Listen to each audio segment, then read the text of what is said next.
Last podcast on the left is all about the facts. So when Southern New Hampshire University came on as a sponsor, it was time to do some research. Turns out they offer more than 200 online degree programs, and get this, criminal justice and psychology are some of the most popular. Classes have no set meeting times, and tuition rates are some of the lowest in the U.S. Want to learn even more about SNHU? Visit snhu.edu/last. Insurance isn't one size fits all. That's why drivers have trusted Progressive's Name Your Price tool for years. Just tell Progressive what you want to pay, and they'll show you coverage options that fit your budget. Visit Progressive.com to find a car insurance rate that works for you. Progressive Casualty Insurance Company and Affiliates. Price and coverage match limited by state law. There's no place to escape to. This is the last podcast. On the left. Side stories. From your glade. That's when the cannibalism started. Side stories. Yes.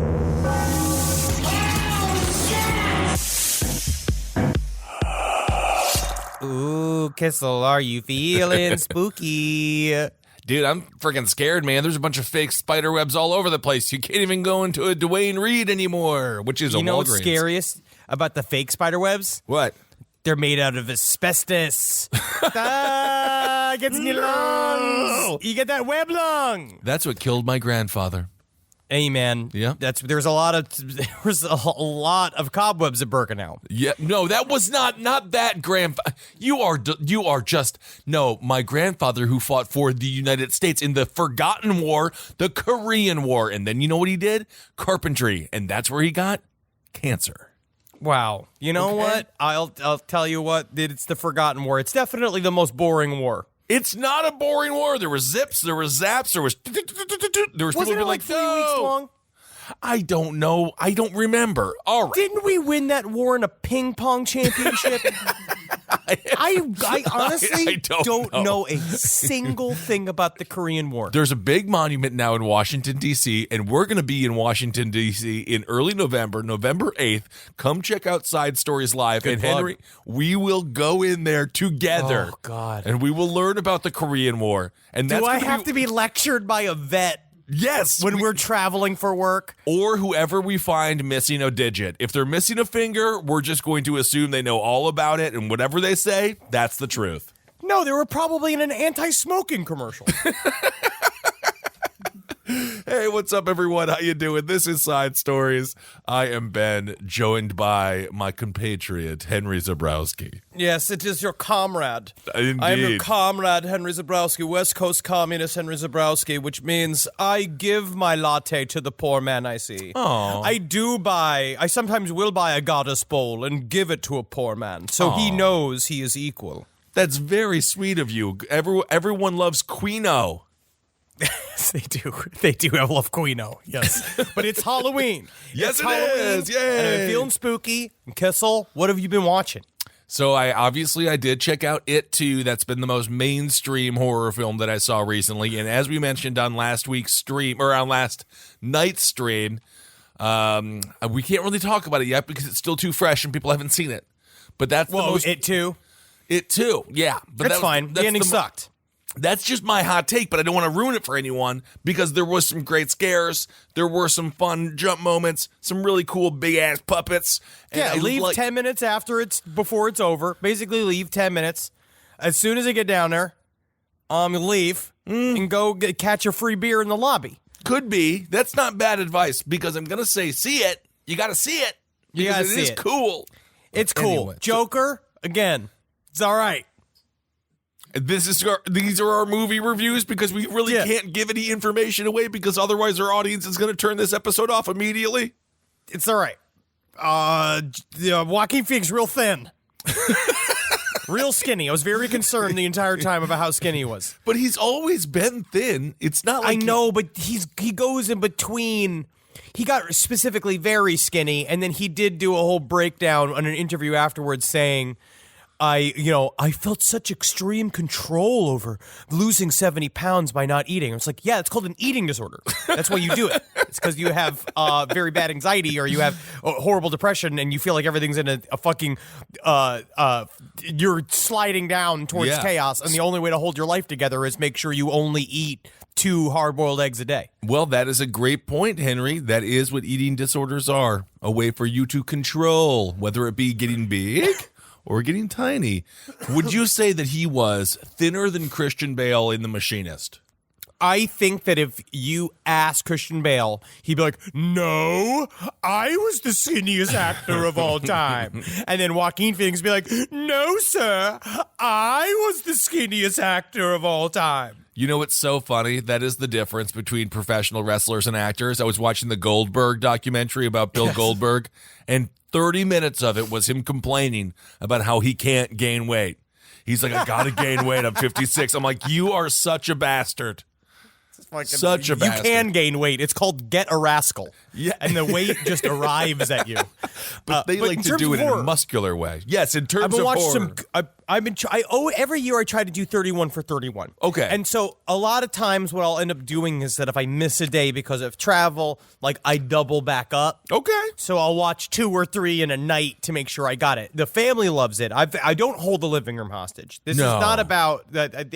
It's not that everyone's afraid of me. Sure. No, honestly, it's true. Natalie does join me, which is nice, except it made us interrupt because we've been watching Game of Thrones as well because we never watched it because we don't like being a part of fads. And as we were watching it now I don't remember what's happened in the show, so we probably have to start it all over again. You're doing Game of Thrones now? Yeah. Huh. Okay. I don't know. It's a show we're watching because we always have like a show we are watching and then, normal shit because we don't like watching all of the shows. I can't keep up with all of the stupid television. Oh, it's totally impossible. It'll take over your entire life. And if you love superhero movies and television shows, now they got the Marvel app and you're doomed. I'm not a big superhero movie or television show fan. I'm a big fan of nooses. Nooses? As a genre of film? No, just called committing suicide. That's what I'm talking about. I'd rather do that. I see. No, that's not true. I love to live. I love to live. If I choose between watching the Arrow show and committing suicide, I'll watch the Arrow show, but I don't want to see it. Is it called the Arrow show? I think it's called Arrow, but yeah, it could be called the Arrow show. I like the color green in it. Great. I do. That is fucking great. That's the only thing I know about it, but I do like that color green they use. A good forest green. But so for Halloween, specifically for 31 for 31, I like mixing up classic rewatches. Like last year, I watched every single Hellraiser. I didn't really talk about it, but I watched every single Hellraiser, and they obviously they go up and down in quality. Yes, they do. Hellraiser 3 is surprisingly fun. Hellraiser 3, now that is the one where the man, he runs the rock joint, right? And that's the one where he has this tulpa and all of the victims. And it's got the CD head. Yeah, of course. Cenobite. That might be, sweet. I don't want to talk out of school here, but I think that's my favorite Hellraiser. It's close. It's close. very Besides fun. the original, because the original is just... it's just incredible. Will there ever be we're not even in talks of a Hellraiser reboot right now.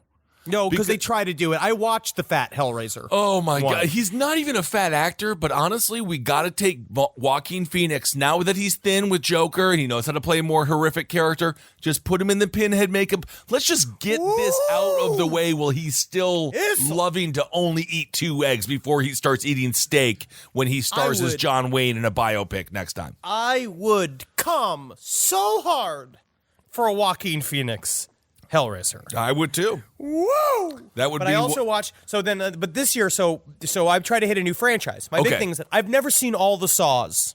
Really? Yes. So I watched Saw 1, which is again far too serious. Save me with fucking Joker. It's so serious. It's so serious. Are you doing the why so serious thing? Why? So serious.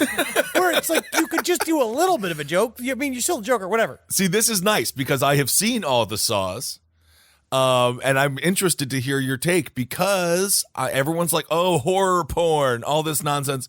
They are straight up, by the time you get to Saw 3, 4, 5, 6, goofball slapstick comedies. Well, this is so. Please guide me. All right. So Saw 1, classic, great. Classic, fine. You know, I fucking shut off Saw 2. Saw 2 Saw 2 was garbage. Saw 2 is almost unwatchable, but you've got to get through it so you don't lose the storyline. Henry, there is a big time. So you're through Saw 1 and 15 minutes of Saw 2? I made it through about half an hour of Saw 2, and I was like, this is fucking garbage. And I watched all the Phantasms. Phantasms hold up, though, because, say what you want, but Coscarello, the director, keeping the same cast for Phantasm was the smart. single it's like greatest Boyhood, because but a mistake. They all aged horribly. And it is unreal. It is so awesome. I love that franchise. Although as I got older, I realized the tall man, he's only like 5'11".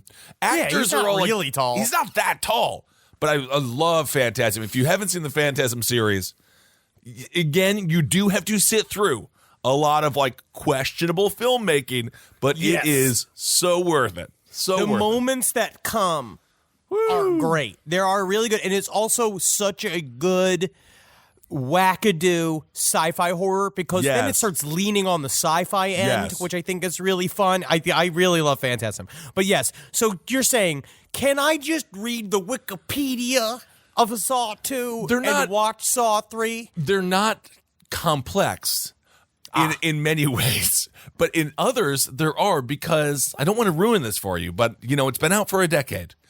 As the series progresses, Jigsaw, obviously, it's an idea, and there are multiple other people who perhaps have learned to love themselves because Jigsaw tortured them. And maybe there's a group of people at one point that get together and they have their Jigsaw appreciation meetings, and all of them look like they are Iraq War or World War II veterans. I have to get there. They're all missing like whatever horror that they were put through. They're all missing a limb or an eye or neck. I gotta get there. It really I gotta is. get to that point. By the All right, time I'll press on. Just honestly, you could even watch them in reverse, because by the end of it, it's just a bunch of nerds like you and I, Henry, sitting in a room trying to make a horror-themed game of Mousetrap. Because everything is just so ridiculous. Because it has to be so complicated. Complicated. Is a lesson within a lesson within a game within a game. And then it's just, I'm just watching Donnie Wahlberg suck on a cigarette that second Saw 2, and I was like, I can't watch this shit anymore. But then they always have a Scooby-Doo flip at the end, and it is just, I recommend the Saw series. I don't understand. I'm just happy that we're over the time when people were taking it seriously in the way that they were saying, like, this is damaging to children. I'm like, this is ridiculous. It is absolutely, well, because that's what we talk about all the time. Nat and I are like, I love the artistry of the kills. I think that they're fun looking. They're super metal, and you forget that James Wan was also a really talented director at one point. Yes. He actually really knew what the hell he was doing. And also, no one has actually died in any way in which they show people dying in the movie Saw. It has never happened.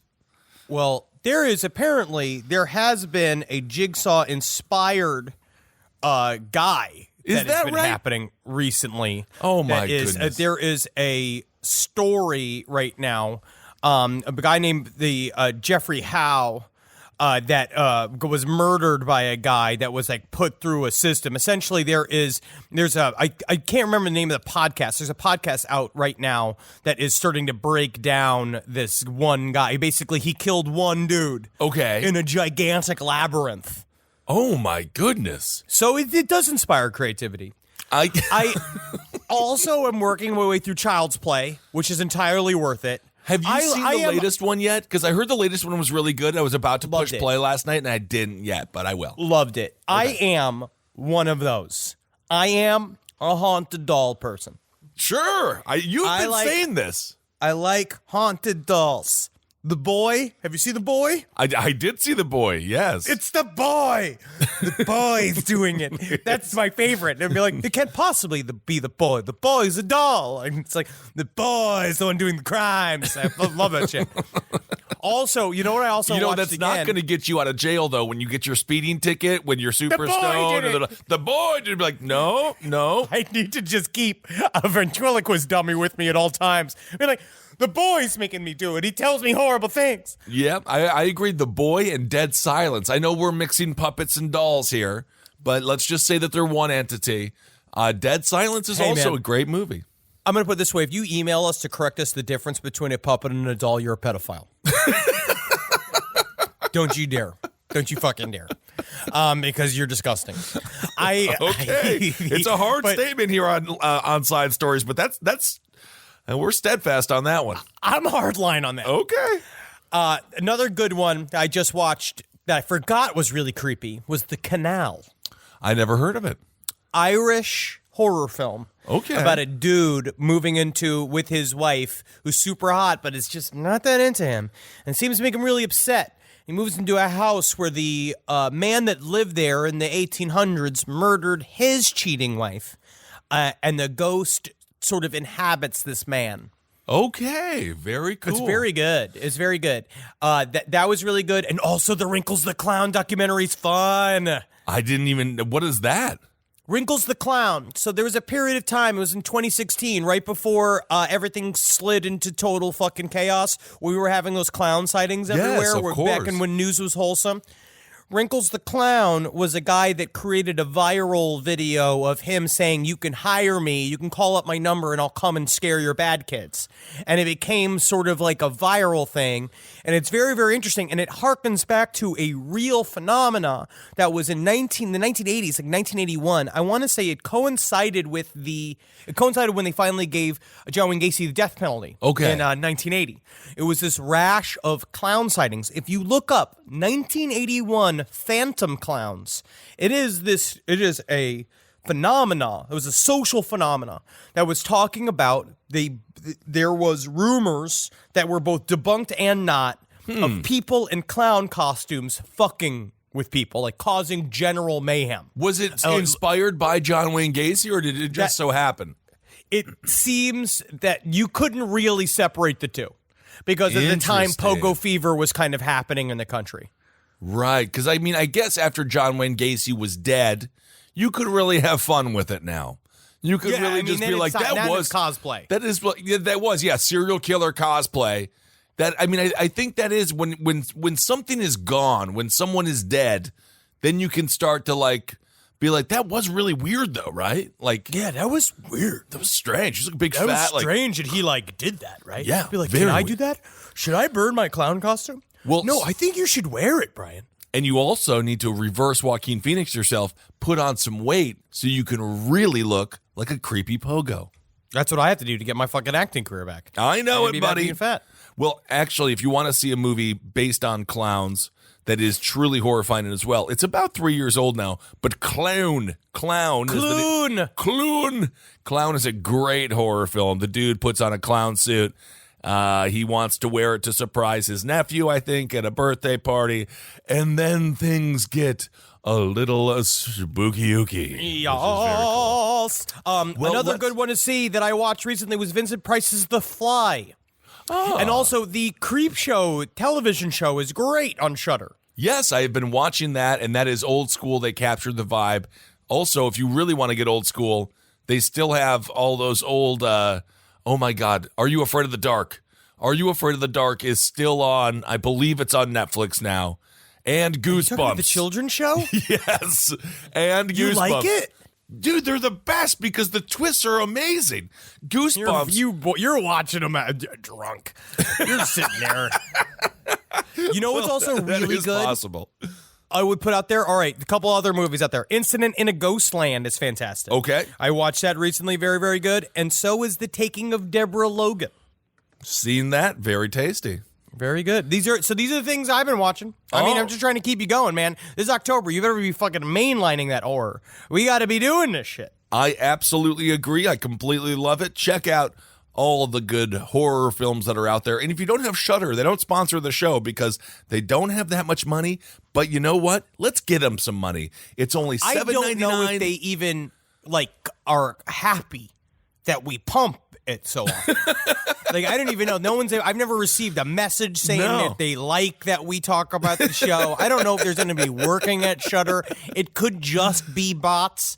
But whatever the bots are doing over there is really good. They've got really good programming over there. They really do. And if you want to see a horror film from the 1940s all the way up to today, you can see them on Shudder. Highly, highly worth it. Well, speaking of horror, let's just do a little bit of news here. Yes. Man, so big news in serial killer history.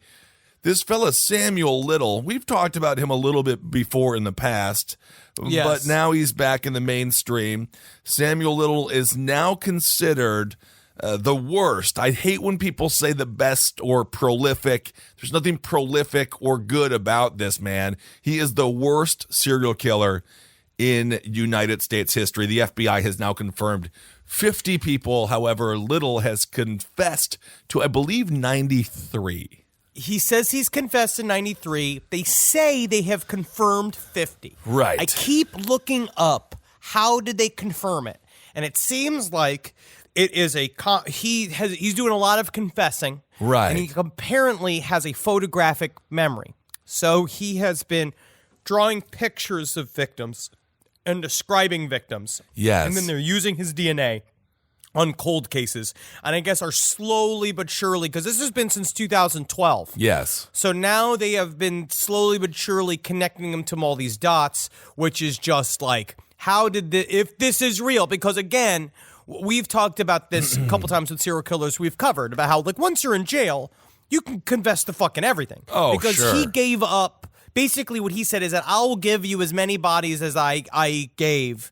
I'll give you as many bodies as I made as long as I don't get the death penalty. Right. So they didn't give him the death penalty, and so now he's just rattling him. They just bring him in because, but what do we also know about confessions? It gets you out of gen pop. Right. He's 79 years old. He's an old bastard. Yeah. So they fucking pull him out of gen pop. He doesn't have to deal with anybody. He gets coffee and cigarettes. Right. And special meals. He gets to sit in an interview room all day, fucking hobnobbing with the cops. I watched about 15 minutes. They have about 15 minutes of his confessions on the FBI YouTube page. Yeah, which is, I watched it as well, and I was like, way to get in there, FBI. It's not sponsored. I didn't see any ads for Nestle or anything for like the upcoming Pretty fun. They did, though. Newest feature film coming from Disney. They're leaving money on the table. The FBI is leaving money on the table, and they really need to stop doing that.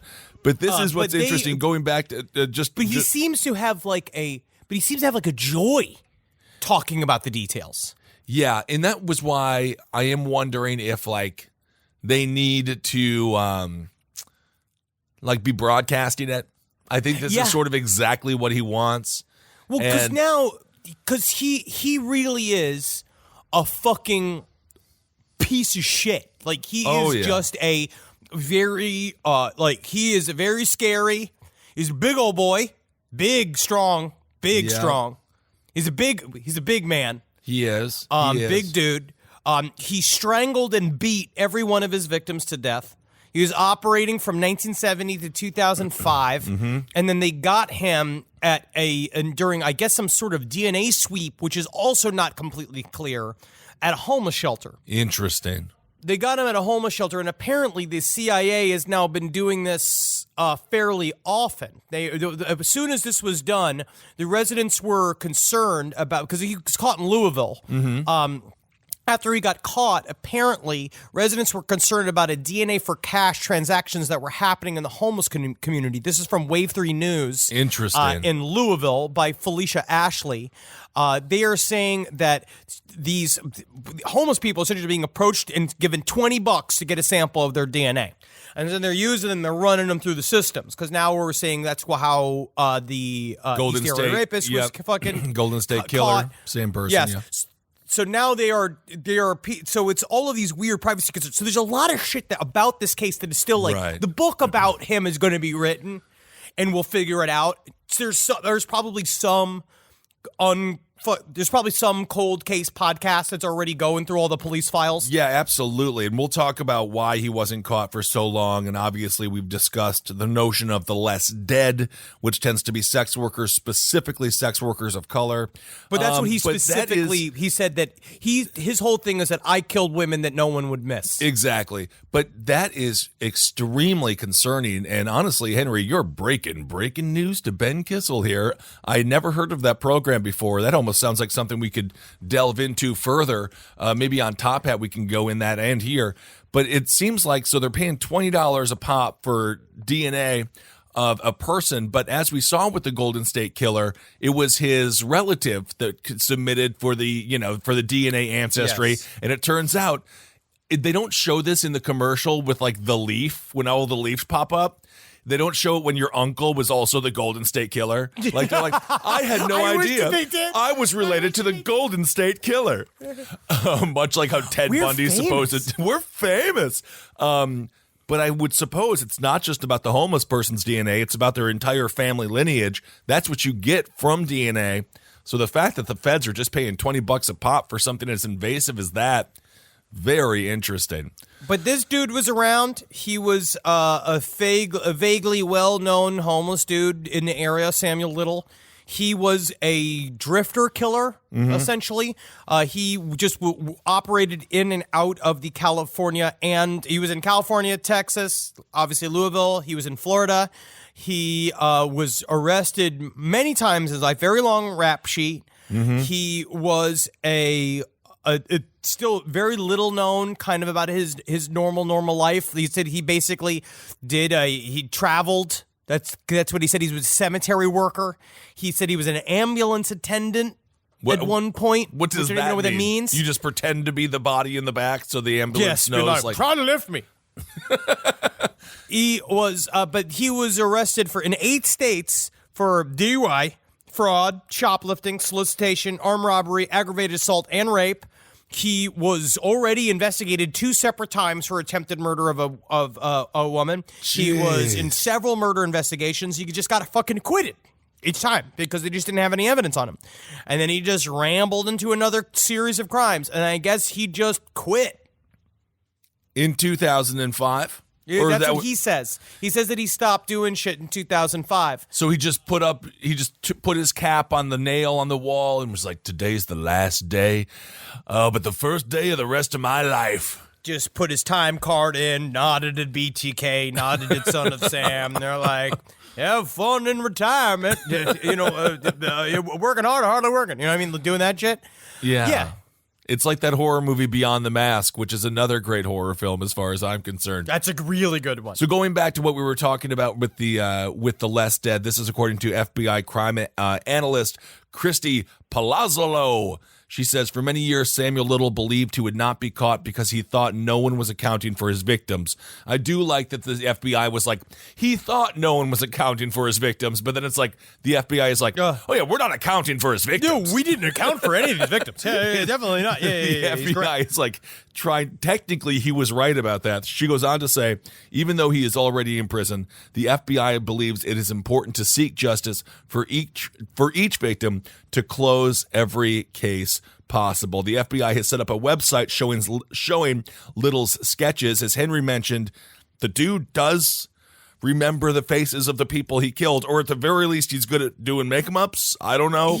He is either just doing make-em-ups and one of the most incredible performance art things within true crime. Like, he's just making shit up off the top of his dome and he's being a fucking real Basquiat. Sure if that's what he's doing, but I really think that Did you see some of these sketches? Yes, they're very haunting. They are very specific. They really are. And he might be right. The one thing I will say about the interviews is that it does not look like, it looks like he's remembering. You know what I mean? Right. Where the way the details are coming out of his mouth or he's doing the thing. He's looking up and right and he's collecting data and coming out. Because I don't think he's necessarily a bright man. No, He is just a brutal man. And the way he kind of talks about it is very perfunctory, where he's like, yeah, I did her in the car. And Right. then I just pulled over the road. I found a little thing, and there was a dirt road. There's always a dirt road. Yeah. There's always just like a place he would just go through the Everglades. I mean, like, you got fucking alligators and all these animals that are doing your disposal for you. So he's just dragging them in the fucking. He's like, yeah, I cover with leaves, and I left. Yeah, this He is went uncaught for 35 years. good Lord. Because and the only thing he did to really cover up his crimes is like, I put a hat on her face. It looked like she fell asleep working the field. Being like, no, that's not. You didn't even chop it up and feed it to dogs. No, he did not go Kuklinski on this whatsoever. No rats were involved. And again, it's almost like no one was looking for the bodies. It is it's horrible. It's horrible because horrible. It's horrible. And this is, again, going back to Christy Palazzo Lolo. She says, over the course of that interview in May, he went through city and state and gave Ranger Holland the number of people he killed in each place. He said Jackson, Mississippi, he killed 1. Cincinnati. Yeah, dude. He killed, in Cincinnati, he killed 1. In Phoenix, Arizona, he killed 3. In Las Vegas, Nevada, he killed 1. So it seems like not just does he recognize who he killed and their faces, but he also remembers how many people he killed in which places. And it seems sort of counter to what we think about when it comes to serial killers, like Ted Bundy, obviously the famous quote, like, you forget the crowbar or the wrench or whatever the hell that was. Yeah. Like, it seems like Bundy couldn't even do as specific of, recollection on his victims. And Bundy was supposed to actually be smart. So maybe this guy is like a savant in some way. Like, I don't know. I don't even know how to describe someone who has a memory. Well, he's got a photographic memory. Yeah, photographic. Yeah. I mean, I don't know what the hell's up with this shit. He does seem to be very in tune, and he seems to remember each one. He seems to have an emotional memory for each one of these murders. It seems that he drew the pictures to remember. It seems like, honestly, he's been replaying them over and over for forever. Because the way he described it is that he just straight up is like, this is what I do. This was me. I was a serial killer. That's just that was my every day. It was what I thought about every single day. And again, you can go to the FBI YouTube channel if you want to check out their new programming. Samuel Little Confesses. It really is insane. He's a piece of shit. But now he gets to be going on all these road trips. So they're taking him out of prison now, checking to see if what he's saying is accurate, or are they keeping him in prison and going to snoop around? I don't quite know if he's getting out of prison or not.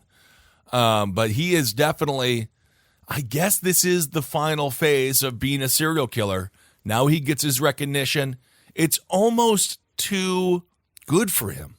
Well, it's all this shit. It's like everyone was so happy. I mean, unfortunately, it makes me. The term justice porn has been said again. It's something about the Golden State Killer, where it's like everybody's so happy that he's been got. Everyone's really excited that justice is finally done. Man, he's fucking 79 years old. He's 80 years old. He made it. Yeah, he's even older. He literally made it all the way to the end, and he lived through it. It's because our police departments don't speak to each other, and it's because they're murdering people that they don't care about because they don't care about sex workers. That is what it's about. So we now have to go and celebrate. We got him. It's like, yeah, you got an 80-year-old man that was living in a homeless shelter that had already stopped being an active serial killer. He was already over it. He was already into whatever. He was waiting to die. Over it. Do you think these drawings that he's created will end up on the serial killer market? The serial killer market is getting harder and harder to. You have to be pretty legit now. Nowadays, it's like, because I've been to several serial killer art shows in L.A. You went to one with John Wayne Gacy, right? Yes, and then I was supposed to go to one with Charles Manson, but I didn't but we were on the road. But as we were, Lethal Amounts is an incredible art gallery in Los Angeles. If you're ever in Los Angeles and you want to see whatever show is going on there, Lethal Amounts is pretty fucking sweet. Lethal Amounts, okay. You have to give a certain amount to victims society. It's like, even if you were selling tickets to the event, you have to give money towards charity. You have to do things now. So it probably will end up. I imagine something like the Museum of Death will purchase these paintings at some point. He won't make this money, but hopefully families of the victims will make some money. Yeah, because they really are. I don't know. They're just really interesting, and you can see a bunch of the sketches on the internet, as you can see everything else. But they really are haunting drawings and depictions, and he seems to give his victims even a sense of emotion in the drawings. So, I mean, he must have been able to feel that he was doing something that was causing someone else an immense amount of distress, pain, and misery. But obviously, he didn't care. He's a bad dude. Again, going back to a little bit of the racial component here, I think without a doubt he doesn't get to this number if he was killing anyone that was not black and was not a sex worker. There's no way he gets to this number. And also being an African-American homeless person himself, off the grid entirely. You know, we saw this with the Grim Sleeper as well. We covered him briefly in the last podcast on the left. These people were able to get away with it for much, much longer because society turned a blind eye. And it really is just a tragic double-edged sword when it comes to the racial injustice in our country. Absolutely. And white people, and as we talked about in that episode with the Grim Sleeper, white people don't want to talk about it because they don't want to seem like, they don't want to be like, oh, I don't want to be called insensitive. It's like, these are serial killers. Like, this is not about your, like, hashtag whatever society. No. These are serial killers. These are serial killers. But there's a lot of talk about he was, he was quote unquote very charming.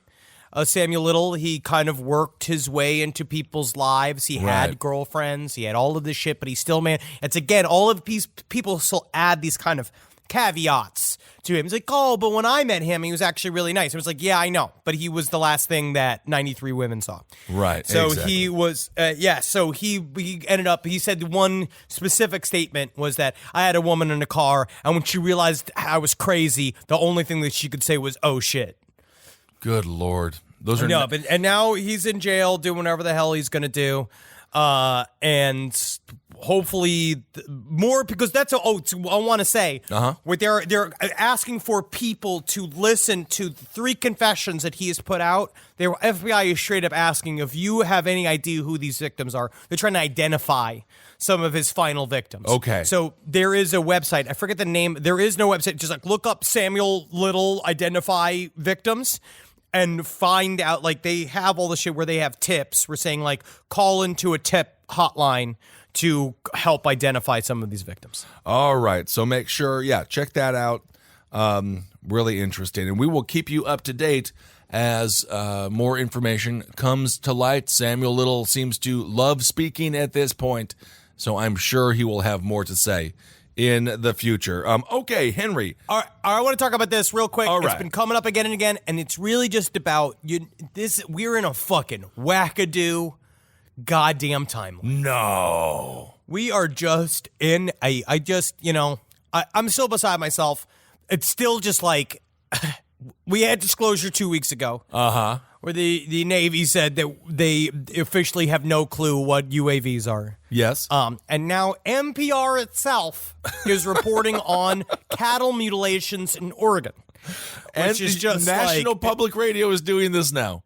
This is where we're at. So it's literally like, welcome to NPR. Today we're going to be talking about cattle mutilations. We there have was here a no spooky blood. little story. Yeah. Now we want to warn our listeners there is some talk of cows disappearing. So I don't want you to be triggered if you have cows. Move them away from the radio. I do not want them to be scared and spoil their strawberry milk. But here we have in the early morning light, dust from hoops creates a fog at Sylvie's Valley Ranch in remote eastern Oregon. Ooh, they're being scary. They really are. That's straight out of the article from NPR. The name of the title of this article, if you want to read it, is "Not One Drop of Blood: Cattle Mysteriously Mutilated in Oregon." By Anna King, and I guess it was on All Things Considered, which is one of those shows that I use to fall asleep. I do love that this is like, they definitely scared some people. This is the closest you can get to a War of the Worlds, because, the thing is with one of our favorite... People have not heard these things before. People on NPR that are listening to NPR have not heard of cattle mutilations before. So this is bone shattering for these people. They thought cows sing songs with each other like whales. That's what they think cows can communicate and play chess and do math and shit. All right. So 5 young purebred bulls mysteriously showed up dead on the ranch this past summer. They were completely drained of blood with body parts precisely removed. This is very interesting. The ranch's vice president, Colby Marshall, he says, we'll go here, take a little walk around a bull around. Carcass still there. Well, I'm sorry. What did he say? The carcass. The carcass? The carcass of the bull is still there. Excuse me, farmer. Could you speak in NPR English, please? The carcass of the bull is still over there. Coming upon one of the dead bulls. They're saying the bull looks like a giant deflated plush toy. It smells. Weirdly, there are no signs of buzzards, coyotes, or other scavengers. His red coat is as shiny as if he was going to the fair. But he's bloodless and his tongue and genitals have been surgically cut out. Good for him. My God. I am just saying, the reason why this story is fun is because it's on NPR now. Yes. And the picture... aliens have worked their way so deep into mainstream society that even NPR, I mean, like, they're busting the story, so they are blowing minds. They are on blowing that side minds. of the radio. And the picture of the cow, they have it, it's right there at the top of the article. It looks like John Candy and John Belushi and Chris Farley simultaneously jumped on this cow and completely deflated it. It is really, really creepy. So there's a lot of theories that are going around here. This is according to Harney County Sheriff's Deputy Dan Jenkins, who's been working the cattle cases. So he's literally, there is a deputy right now working cattle cases, going home to his wife, slamming down whiskey. He started to smoke again. He didn't smoke for 20 years. Hell, man, it's scary, dude. It's crazy. And this is what Jenkins says. He says, a lot of people lean towards aliens. He goes on to say, one caller had told us to look for basically a depression under the carcass. He goes on to say, because he said that the alien ships will kind of beam the cow up and do whatever they're going to do with it. Then they just drop them from a great height. This is a sheriff's deputy, Dan Jenkins. This is what I'm saying. This is the beginning of a Nicolas Cage crime thriller. But I'm saying this is how far we have come. This is how far ufology has gotten to, is that they are talking about, that is old school, like, deep cut. The cattle mutilations used to be a thing that we have always, I mean, they've been around for forever, which is why it's one of the phenomenon that's more interesting than any of the others, because they have no clue really what's happening. Again, hyper skeptical. You can always say it's animals. You could say it's all of this shit. You can say whatever it is that you want. But when you have these ranchers looking at these, they see animals consumed by other animals every day. They know what it looks like. At some point, they see something like this that is so outside of their parameters of their understanding. Yes. That I'm not saying it's necessarily aliens. I don't even know what aliens are anymore. I'm now in a whole point. This is a whole point where we're just kind of, we're making a reality possible. Like, there's something about even just the chicken and the egg of us believing in the phenomena more and more, making it more concrete as it goes. The phenomena and us are in a constant communication, validating it. We are making it real as well. It's 50-50 between our unconscious and some kind of intelligence, Kissel. And you don't fucking look at me. You don't look at me with that side-eye, Kissel. But you know what? I have solved chicken or the egg. It's the egg. The egg came first. I decided it, so because that would make the most amount of sense, because you can't. Okay, but this is not the first time this has happened in the surrounding area here. About 2 years ago, 200 miles south of where we're talking about, a fellow named Andy Davies said that he found some of his cows cut up and bloodless. This is what he had to say regarding what they did. They circled around the tracks. They were looking all over the place. They didn't find any tracks, and he says... And he said it's a very dusty country. Then he says everything you do leaves tracks. But they did not find any tracks. So it really is hilarious that NPR is now scaring the hell out of a bunch of house moms and house dads as they sit there trying to enjoy their stories of Gerald Ford and how he wasn't actually a very good athlete in college. And then they're like, and all the cows are getting abducted. But wait a second, I was listening to NPR and they told me Lady Gaga defeated carnivorism. I thought we had defeated it. The hamburger was a thing of the past. Well, apparently it no longer is, because the aliens have found out how amazing the taste of beef is, and that's what they're doing. What if we're just making aliens fat? What if there's just an alien? Did McDonald's sign a deal with the aliens and they're like, and the thing is, you can just take our cows. We'll give you the secret of this recipes. thing called protein. It helps me bulk up after a day of blasting my quads. But, you know, a lot of alien stuff out there. Wasn't, what is it, Tom DeLonge? Wasn't there something that he said was from an unknown spacecraft and then it just turned out to be a piece of concrete and he paid like $1,000 for it or $10,000 for it? It just came out, Tom DeLonge. It looks like he's been saying he's had a thing of exotic metals that he paid $35,000 for, and they think it might be bismuth. It might be 6 pieces of bismuth / magnesium zinc. Oh, man. And a piece of aluminum. Dude, Tom DeLonge, he lost his wife, and I don't know, maybe it wasn't true love. Ufology is hard, dude. I know. I just really starting to feel bad for him. And Blink-182 starting to tour again. I know they've replaced him in the band, but I'm sure if he's just like, guys, just let me play one song, I'm sure they'll let him play again. Because at some point, he's going to go bankrupt and he's going to be loveless, and I'm going to be desperate and sad. And then he's going to listen to Adam's song. No, dude, you know what he'll do? What? Honestly, he'll go back to fucking Blink-182. All right. Well, I hope At one point, he'll just, if it gets really bad, they don't want him back. Yeah. The new song, they had a new single out that just basically about how much they miss him. Is that right? Yes. Oh, no. Isn't that sad? That's so They have to tell their friend. I know that's where we have gotten to a delusional part of our lives where you are writing hit singles about how much you miss me, you know? Just a whole podcast called Missing Henry and be like, what happened? Did he die? Did he go to the National Forest and get abducted? No, I just miss Henry. Like, he is gone mentally. He's right in the same house. He and Natalie, I know exactly where they live. Nice, so. Because you're getting taller. Because you're getting bigger. We're all going to turn into our parents one day. Oh, God. I'm already half my mother. All right. Well, let's see. I really, when it comes to Hero of the Week, I don't know what to do this week. There was a dude who was being held up at gunpoint, and he lit a cigarette. I thought that was kind of cool. I don't know. That's just fucking. He's just addicted to cigarettes. Yeah, that's true. He just didn't know what else to do with his fucking time. Also, I want to say thank you to Matt Staggs for giving me to pointing out the new Joe Rogan episode. Thank you so much, buddy. Thanks, Matt. Always appreciate you. You know what, dude? I'm just going to do the Hero of the Week is the people who've submitted all the Hero of the Week songs, and maybe we could just play 2 new Hero of the Week songs, and those are the Heroes of the Week. They're very divisive.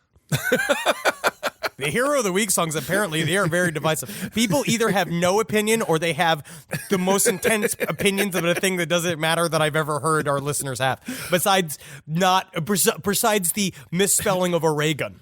That is, I would say that is the most divisive thing that's ever been in our show. Yeah, probably. All right, well, here are 2 new songs, back-to-back Hero of the Week submissions. It's the Hero of the Week. It's the Hero of the Week. It's the Hero of the Week. It's the Hero of the Week. It's the Hero of the Week.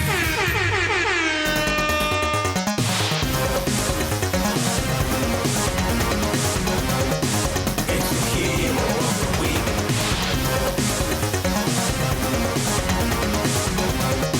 It's the Hero of the Week. All right, there you go, Hero of the Week. How long was that?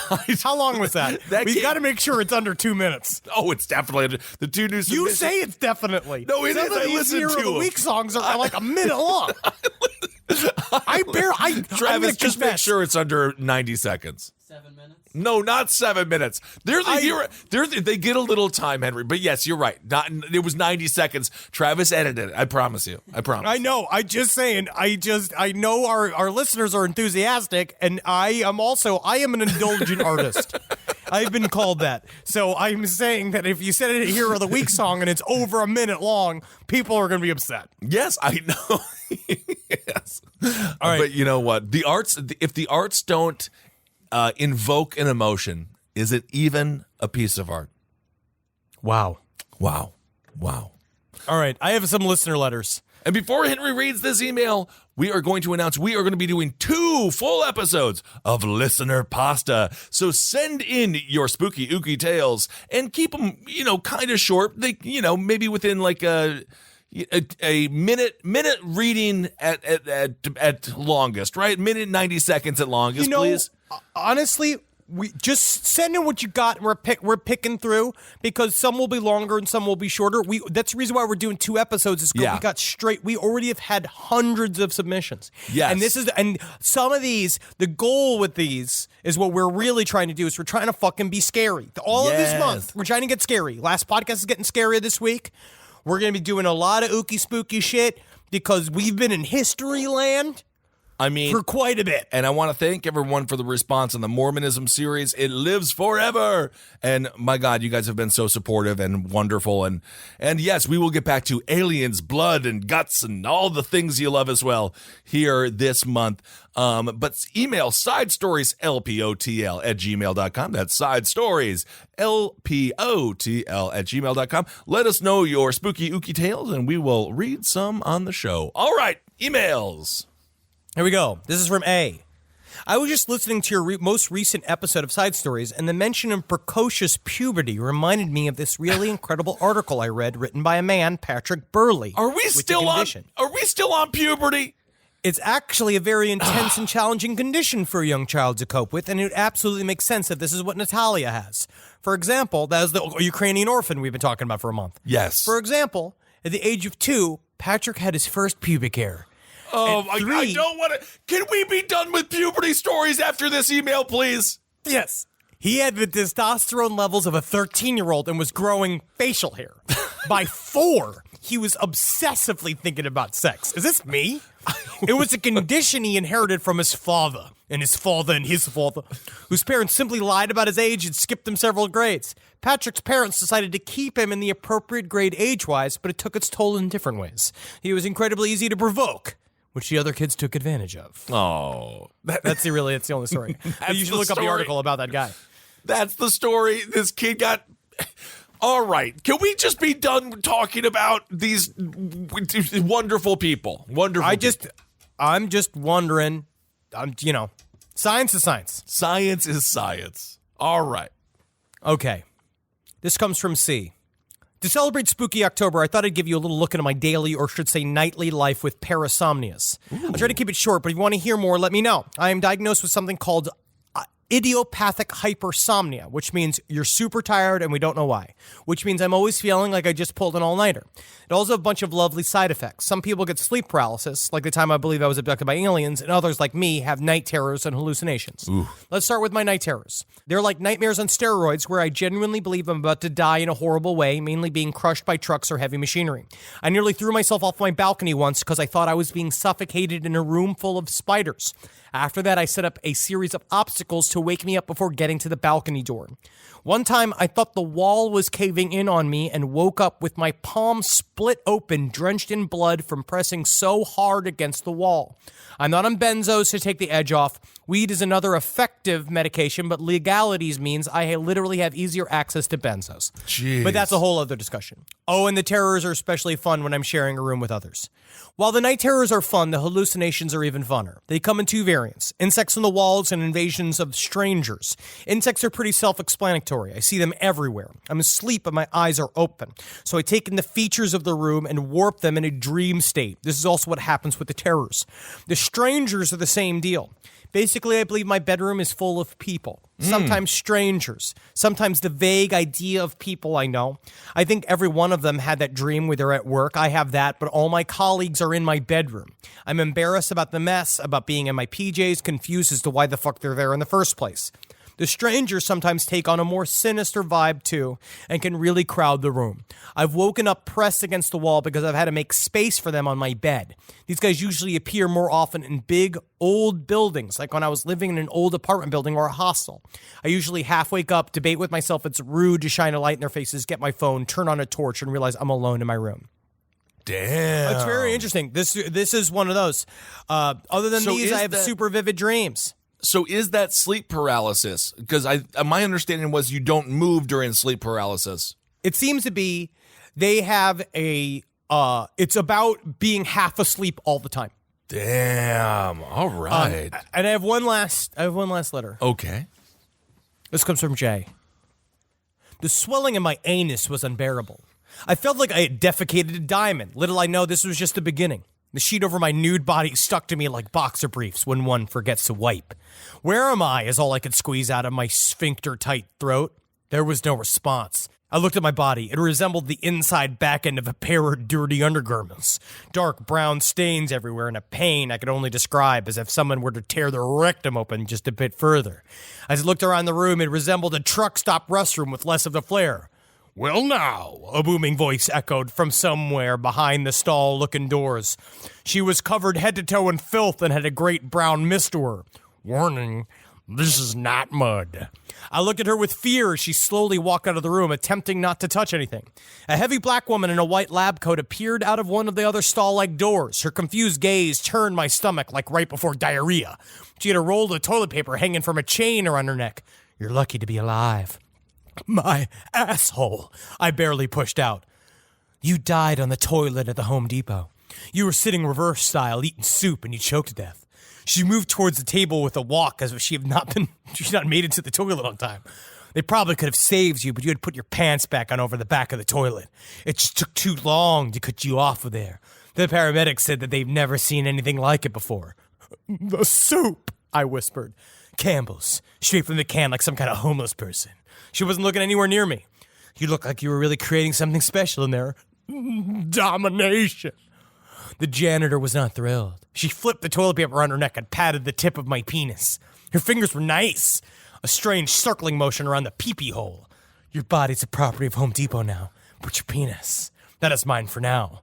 I felt my dick harden. I'm not dead. Yeah. Ignore the smell. Who forgets to wipe? I have never heard, no one has ever forgotten to wipe. That has never happened. That's just a little taste of some of the listener pasta. Oh my God! Well, I don't like that. It's not the right sentence to say after that. A little taste of what we're going to give in the future here, but no. And next week I'm going to talk about the disappearance of Susan Powell. I can't wait to get into the story. Now, apparently, there's also a Netflix special about that as well. So perhaps I'll give that a gander. All right, everyone. Well, thank you all so much for listening. And again, the side stories, lpotl@gmail.com. Submit your stories, and we'll read them in our finest NPR voices. Love your life. You know what I mean? You got to love your life. Sure. Because other people are loving theirs, right? You want to be like them. Yeah. You got to catch up to them. It's always the horrible people that love their lives, though. Yes, sometimes. It's always the earnest people that live with a sense of doubt. All pervasive. And you live each day wondering, am I a fraud? Am I an empty husk wandering, just filled with electricity, just barely alive? But I'm living, is what you say. Right. I'm living. That's when you gotta laugh. Yeah, laugh. They be like, it's kind of funny that I got this penis is just a bunch of little meat flaps on me, but it makes all babies. Huh? That's kind of funny. That is and I got flappy meat loafs on the back of me. And my dookie comes out of that. Yeah. And then sometimes if you're a lady, you got flappy meat lopes on the fronts. And that's where the pee-pee but babies come out. So, laugh at that. Indeed. You got to laugh at the human anatomy. It's a goofy thing, although some people are born in test tubes. Created in a lab, which I always wanted to be a lab baby. All right, everyone. Thank you all so much for listening. And never forget, hail yourselves. Yeah, you test tube babies. Hail Satan, man. All right, everyone. Magustalations. Test tube, man. Test tube. This show is made possible by listeners like you. Thanks to our ad sponsors, you can support our shows by supporting them. For more shows like the one you just listened to, go to lastpodcastnetwork.com.